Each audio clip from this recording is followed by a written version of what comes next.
আসসালামু আলাইকুম নমস্কাৰ প্ৰিয় বন্ধুসকল আজি আপোনালোকক জনাবলৈ লৈছোঁ পাহাৰীয়া অঞ্চলৰ বাৰিষা কালত ফাৰ্মত কি কাম কৰিব লাগে আৰু গাহৰ কি পৰিস্থিতি তাকে লৈ আজিৰ ভিডিঅ'টো লৈছোঁ আপোনালোকে চাব।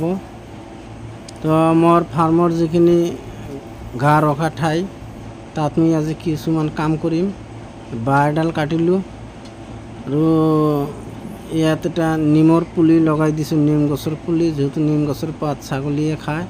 এই পুলিটো অগাছাৰে ভৰি গৈছে, তাক চাফা কৰি দি আছোঁ।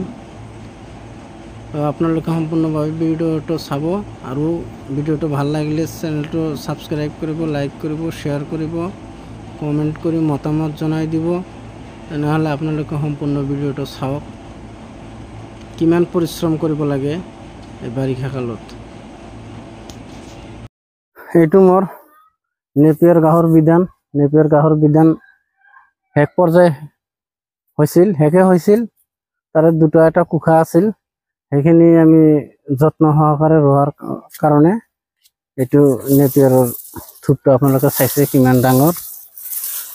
এইটো নেপিয়াৰ এনেকুৱা 20-30টা মান থোপ এতিয়া মোৰ ফাৰ্মত আছে আৰু বাকী নেপিয়াৰ শেষে হৈছে। আৰু এইটো হ'ল আগতে এটা ভিডিঅ'ত কৈছোঁ ফুচকা গছ, এই পাতবিলাক ধুনীয়াকৈ ছাগলীয়ে খায়, তাৰ কাৰণে ৰখিছোঁ।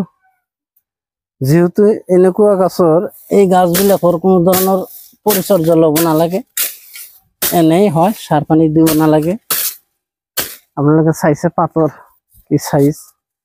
এটা ছাগলীয়ে 10টা-20টা পাত খালেই পেটটো ভৰি যায়। আৰু মোৰ এই বাউণ্ডাৰীখিনিত তামোলৰ গছ লগোৱা হৈছে। এইটো তামোল গছ, এনেকুৱা 120 তামোল গছ লগোৱা হৈছে। তাত চাৰি পাতি দিয়া হৈছে, এইটো লাইনত চাৰি পাতি তামোলৰ গছ লগোৱা হৈছে।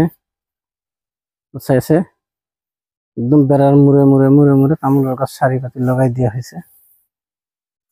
আৰু এইটো হ'ল চুৱাবুল গছ, মহাৰাষ্ট্ৰৰ পৰা আনিছোঁ। কিন্তু চালোঁ চুৱাবুল গছ আমাৰ অসমত তেনেকুৱা ধৰণৰ নহ'ব, আৰু চুৱাবুল গছৰ গুটি ৰুইও লাভ নাই, তেনেকুৱা ফলনটো ভাল নহয় চুৱাবুল গছৰ। ৰখা হৈছে, লগাই দিয়া হৈছে কঁঠাল গছটো। আগতে ছাগলীয়ে খাইছিল, এতিয়া কিন্তু কঁঠাল গছটোৰ চেহেৰাটো ভালেই আছে। অলপ চাফা কৰি দিব লাগিব, যিহেতু মই সময় নাপাওঁ, তাৰ কাৰণে আগাছাৰে ভৰপূৰ হৈছে।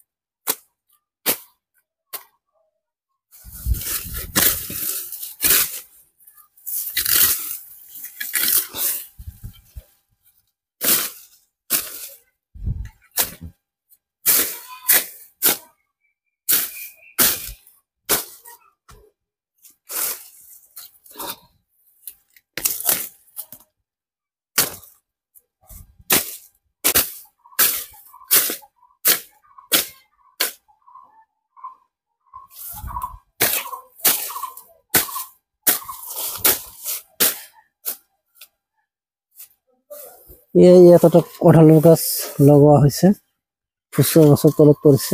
ফুচকা গছটো আজি নকাটো, কেইদিন গ'লে কাটি ছাগলীক খুৱাই দিম।